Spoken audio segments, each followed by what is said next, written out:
I mean, yes, we've certainly had some battles. Battles. Yeah. I mean, who should talk about USIP?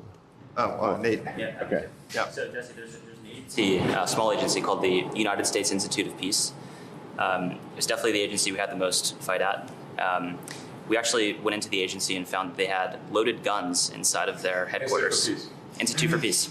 I mean, any given company, any given organizational name is going to be kind of be the opposite of the title. Right. Yeah. Yeah, and so it was by far the least peaceful agency that we've worked with, ironically. Of course.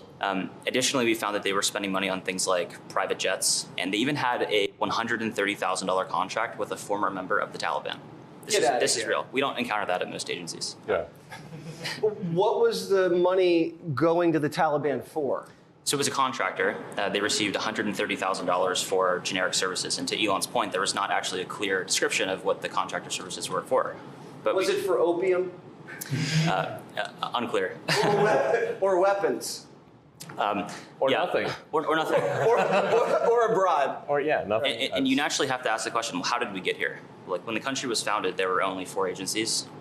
Today there are over 400. So there's been a 100x increase in the number of agencies since the founding of the nation. And thanks to President Trump, he's now signed 2 executive orders to start to reduce the number of agencies in the government, and the Institute of Peace was one of them, which is why our team went in to try and understand what was going on. And that's when we found all of the craziness, like the weapons in their armory. We found the payments to the Taliban. Okay. Yeah. Oh, yeah. So try to hide the evidence. Right, so just a few hours after we got into their headquarters, we found that their chief accountant had actually deleted over 1 terabyte of accounting records from several years. So you'd have to ask the question, well, why would somebody do that? The DOGE team, fortunately, was able to recover that data with the help of a few great employees at the Institute of Peace. And I think the most troubling thing was they received $55 million a year from Congress, and any money that went unspent, instead of returning that to Congress, they would sweep it into a private bank account, which had no congressional oversight. And that's what they would use to fund things like events at their headquarters and the private jets.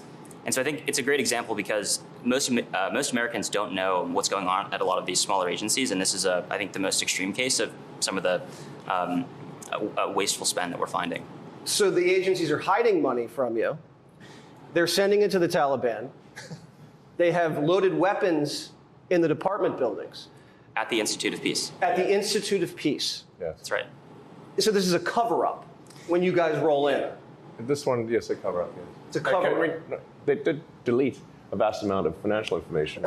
That's really a definition of a cover-up. Isn't that illegal to delete evidence?